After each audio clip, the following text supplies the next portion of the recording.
સુરત શહેરમાં કથળી રહેલા કાયદાની વ્યવસ્થાને લઈને આજે આમ આદમી પાર્ટી દ્વારા સુરત પોલીસ કમિશનરને આવેદનપત્ર આપવામાં આવ્યું। આ સંદર્ભે આમ આદમી પાર્ટીના રાષ્ટ્રીય નેતા ગોપાલભાઈ ઇટાલિયાએ જણાવ્યું કે ભારે દુઃખની વાત છે કે ડૉક્ટર બાબા સાહેબ આંબેડકરની 134મી જન્મ જયંતિના દિવસે જ આપણા શહેરમાં કાપોદ્રા વિસ્તારમાં બનેલી ઘટનાએ આખા શહેરમાં ચકચાર મચાવી દીધો। 17 વર્ષનો રત્ન કલાકાર કામ પરથી જ્યારે ઘરે પરત ફરી રહ્યો હતો ત્યારે નશેડીએ તેની પાસેથી નશો કરવા માટે 20 રૂપિયાની માંગણી કરી। રત્ન કલાકારે રૂપિયા આપવાની ના પાડતા નશેડીએ તેને હત્યા કરી અને ફરાર થઈ ગયો। સવાલ એ થાય છે કે આ આખી ઘટના બનવા પાછળ જવાબદાર કોણ છે? દારૂના નશામાં ધૂત અસામાજિક તત્વો આવી ઘટનાને અંજામ આપે છે। એનો અર્થ એવો થાય છે કે મહાત્મા ગાંધીના ગુજરાતમાં કહેવાતી દારૂબંધી માત્ર કાયદાના કાગળ સુધી જ સીમિત છે। સુરત શહેરના કયા વિસ્તારોમાં દારૂ નથી મળતો? ગોપાલ ઇટાલિયાએ વધુમાં એ પણ કહ્યું કે દારૂની સાથે સુરત શહેરમાં ડ્રગ્સે પણ માઝા મૂકી છે। આમ આદમી પાર્ટી સુરત શહેરના સજ્જન નાગરિકો વતી પોલીસ કમિશનરને ખાસ વિનંતી છે કે આવી જઘન્ય ઘટનાઓ રોકવા માટે સ્પેશિયલ આયોજન કરવામાં આવે, એવું આયોજન કે જે જમીન સ્તર પરના સાચા અર્થમાં લાગુ થાય। સુરત શહેરમાં દારૂ અને ડ્રગ્સના કારોબારને સંપૂર્ણ નેસ્ત નાબૂદ કરવામાં આવે અને જે આરોપી પકડાયો છે એના ઉપર કાયદેસર રીતે સખત પગલાઓ લેવામાં આવે। પરિવારના લોકોની માંગ છે કે હત્યારાને ફાંસીની સજા આપવામાં આવે, જે માટે કાયદાકીય રાહે સંપૂર્ણ કડકાઈ સાથે ક્યાંય પણ ઢીલ કે શરમ રાખ્યા વગર કાયદાકીય કાર્યવાહી કરવામાં આવે।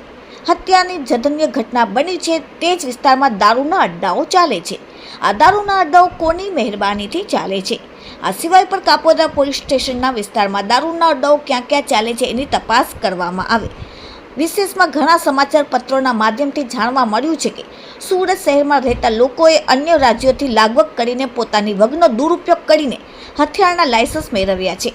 કાયદાકીય રહેતા મુજબ આ બાબતે સઘન તપાસ કરીને સુરતને અસામાજિકતાનો અડ્ડો બનાવતા રોકવા પોલીસ કમિશનરશ્રીને વિનંતી ગોપાલ ઇટાલિયા અને આમ આદમી પાર્ટીના કાર્યકર્તાઓએ કરી હતી। Bureau report, daily India TV, Surat.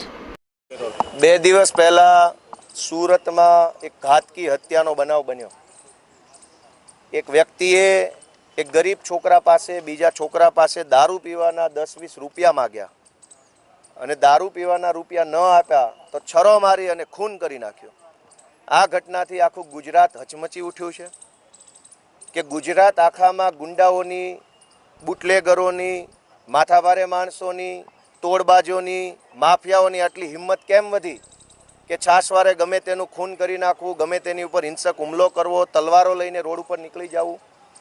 આ હિંમત ગુજરાતમાં ગુંડાઓ, બુટલેગરો, તોડબાજોની એટલે વધી છે કે ગુજરાતમાં 8 પાસ ડફોળ માણસને ગૃહમંત્રી બનાવવામાં આવેલ છે। જ્યારે આવા ડફોળો ગૃહમંત્રી હોય, 8 પાસોનું ટોળું ગૃહમંત્રી હોય તો ગુંડાઓ અને બુટલેગરોને ક્યારેય ડર પોલીસનો લાગવાનો નથી। દારૂ પીવાના 20 રૂપિયા દારૂબંધીવાળા ગુજરાતમાં માગવામાં આવ્યા। દારૂબંધી હોવા છતાંય દારૂ પીવાના પૈસા ન આપ્યા એટલે હત્યા થઈ ગઈ। આ વાતની સહેજે શરમ જો હર્ષ સંઘવીને કે કમિશનરને આવતી હોય તો રાજીનામું મૂકીને ઘરે જતું રહેવું જોઈએ। ગુજરાતની શું હાલત કરી છે આ ભાજપવાળાએ? કેવી ખરાબ પરિસ્થિતિ થઈ ગઈ છે। પોલીસ ઉપર ગુંડાઓ હુમલો કરે, બુટલેગરો પોલીસને મારે, બુટલેગરો લોકોને મારે, બુટલેગરો તોડફોડ કરે, પોલીસ સ્ટેશનની અંદર જઈને પોલીસને મારે। બુટલેગરો ખેડામાં એ ઘટના બની હતી।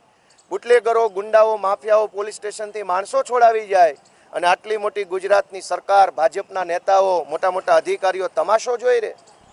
અમે આજે સુરતમાં જે દેવી પૂજક સમાજના યુવાનની ઘાતકી હત્યા કરવામાં આવી છે એના વિરોધમાં એ પરિવારને ન્યાય મળે એની માંગણી કરવા માટે ગુજરાતમાં બુટલેગરો, ડ્રગ્સ માફિયાઓ, ગુંડાઓ ઉપર પોલીસનું નિયંત્રણ આવે એવી અસરકારક કામગીરી કરવાની માંગણી લઈ અને સુરતના પોલીસ કમિશનરને મળવા માટે આવ્યા છીએ।